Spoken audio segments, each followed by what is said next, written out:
watching Geeks Assemble, and today we're going to do another movie review. Part of the Cornetto trilogy. We did do Shaun of the Dead, and now we're doing Hot Fuzz, and no doubt we'll do World's End at some point. So yeah, and this is another comedy film between Nick Frost and Simon Pegg. Brilliantly performed from both. We also got some very famous actors, a former James Bond actor as well, which was pretty cool. I think it's Timothy Dalton. So yeah, that was a nice one as well. He's a brilliant villain, especially towards the end where he gets his head going into him, and it's like, ooh.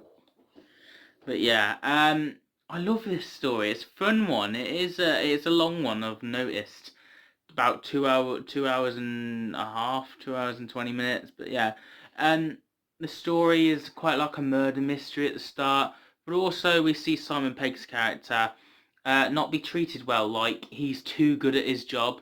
He's lost his wife because he's too dedicated to his job all the time, and the station doesn't want him because he just gets all the glory and all that and stuff like that. He's too dedicated, so they move him towards a countryside where there's not really much going on, and then he investigates stuff and starts to get interaction with the village, which all seem nice, all elderly and all that, and a few of the young people are obviously the bad guys.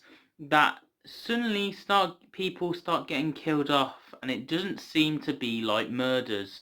It seems to be more like murders than accident, which is the whole village is saying, oh, it was an accident, we're the best village, da da da da da. And yeah, I found some of the deaths to actually be quite creepy, especially when Simon Pegg's character is getting attacked by that big goonish guy, and he's going at him, and then the masks with them killing people and going tsh, tsh, tsh. And yeah, I found it quite to be quite creepy. And then you see the dead bodies and the skeletons underneath, down below the village, and it's like, whoa. So some of the stuff can be creepy, but this film's very much comedic.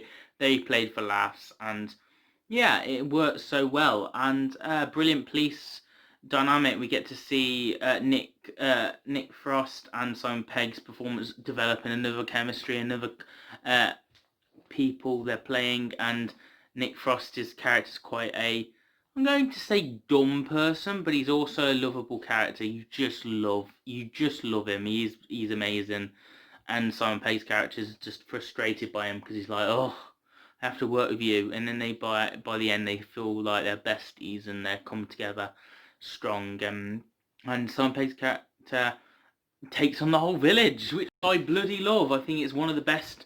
It's very iconic. You definitely remember the film because of the village fight scene where he's taking on everyone. He's bam, and I think that's because it's places that you visited. You visited a shopping mart. You visited a pub or a little village like that on holiday, and to see it all go and fight scenes and old people, especially with swords and attacking and a bicker going, oh Jesus, at the end, and it's just like you visited them places, and to see them with armed guns and people going rapid, it's crazy but funny to laugh at.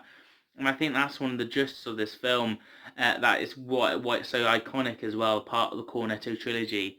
And yeah, by the end, Nick Frost's character, his dad is the bad guy, the whole of the police station, and he's took everything, and he has to face against his dad, and then we see him having to arrest his dad and stuff like that. One villager survives who we completely forget about until the very end. It goes bam, and ready to shoot Simon Pegg, but Nick Frost's character's like, no, and gets shot. And the film makes out he dies, and we see a funeral, but actually I think it is his mother. We see the gravestone instead, so, or it could be his dad. I didn't really look at the name, to be fair, but it was a fakery of the gravestone of his second name in the shadow and the flowers, and yeah, that was quite a nice little, all you little sort of thing, like it's teasing you, going, oh, he died, look, and then he's like, no, he didn't. So it's like that, and I just honestly really enjoyed this film, so I'm going to give this film out of 10.